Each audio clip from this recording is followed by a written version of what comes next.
राधे राधे दोस्तों। एक बार एक राजा ने दो रानियों और एक मुंह बोली बहन थी। सभी साथ साथ रहते थे। राजा अपनी मुंह बोली बहन की सारी बातें मानते थे, चाहे वह सही हो या गलत हो। बड़ी रानी बहुत ही धार्मिक प्रवृत्ति की थी। वह अत्यधिक व्रत उपवास किया करती थी। बड़ी रानी वैशाख के रविवार का व्रत करती थी और बड़ पीपल तथा आंकड़े के पेड़ की पूजा किया करती थी। छोटी रानी चापलूस प्रवृत्ति की थी। उसने अपनी मुंह बोली बहन को पटा रखा था। छोटी रानी जानती थी कि राजा को अगर खुश रखना है तो उनकी मुंह बोली बहन को भी खुश रखना होगा, तो वह कार्य करती थी जिससे उसकी ननद को खुशी मिले। लेकिन बड़ी रानी को चापलूसी पसंद नहीं थी। एक बार की बात है, जब वैशाख महीना आया तो बड़ी रानी ने वैशाखी रविवार का व्रत किया और बड़ पीपल आंकड़े की पूजा करने के लिए वह महल से बाहर चली गई।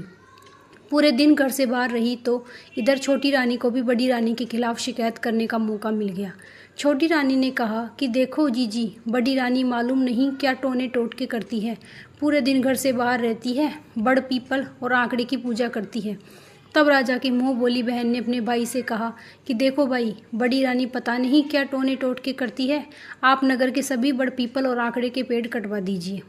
भाभी पूरे समय महल से बाहर रहती है और बड़ पीपल और आंकड़े के पेड़ की पूजा करती रहती है।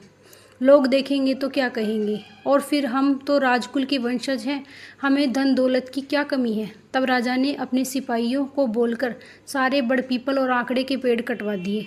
बड़ी रानी ने सुना तो उसे बहुत दुख हुआ, लेकिन छोटी रानी और ननद को बहुत खुशी हुई।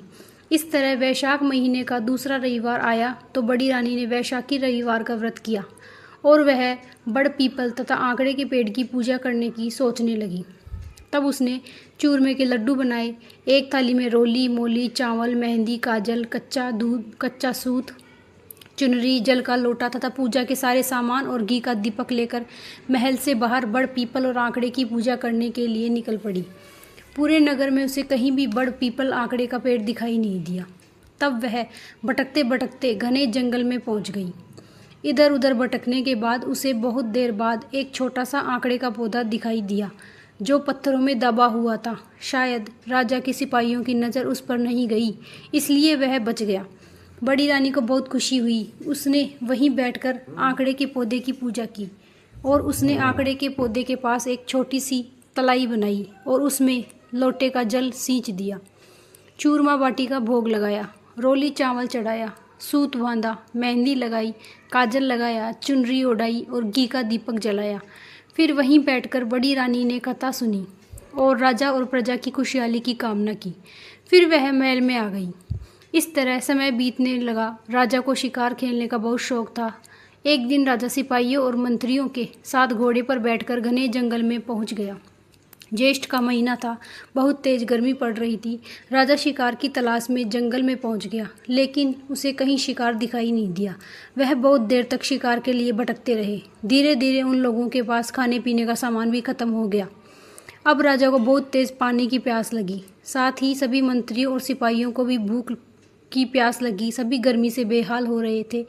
तब राजा ने अपने मंत्रियों को हुक्म दिया कि ऊंचे पेड़ पर चढ़कर देखो आसपास में कहीं जल का स्रोत है या नहीं। कोई तालाब, कुआं, बावड़ी मिल जाए तो पानी पीकर प्यास बुझाई जाए। तब मंत्री ने पेड़ पर चढ़कर देखा तो उसे कुछ दूरी पर पक्षी उड़ते हुए दिखाई दिए। तो उसने कहा, महाराज, यहाँ से कुछ दूर पक्षी उड़ रहे हैं, शायद वहाँ हमें कुछ मिल सकता है, हमें वहीं चलना चाहिए। तब राजा अपने सिपाहियों और मंत्रियों के साथ उस स्थान पर पहुँचा। वहाँ उन्होंने देखा कि बहुत बड़ी तलाई थी जिसमें पानी भरा हुआ था और एक आंकड़े का पेड़ था। रानी ने वहाँ छोटी सी तलाई बनाकर पानी सींचा था। वही तलाई आज बहुत बड़े तालाब में बदल चुकी थी। राजा ने सबके साथ पानी पिया, प्यास बुझाई और घोड़ों को भी पानी पिलाया। तभी राजा ने देखा कि आंकड़े के पत्ते पर चूरमा बाटी रखे हैं। ऐसा देखकर राजा और सभी सिपाही बहुत खुश हुए। फिर राजा ने चूरमा बाटी खुद भी खाया और अपने सभी साथियों को भी खिलाया, घोड़ों को भी खिलाया। सबने भरपेट चूरमा बाटी खा लिए, लेकिन फिर भी चूरमा बाटी खत्म ही नहीं हुए। राजा के साथ सभी मंत्रियों और सिपाहियों को भी बहुत आश्चर्य हुआ।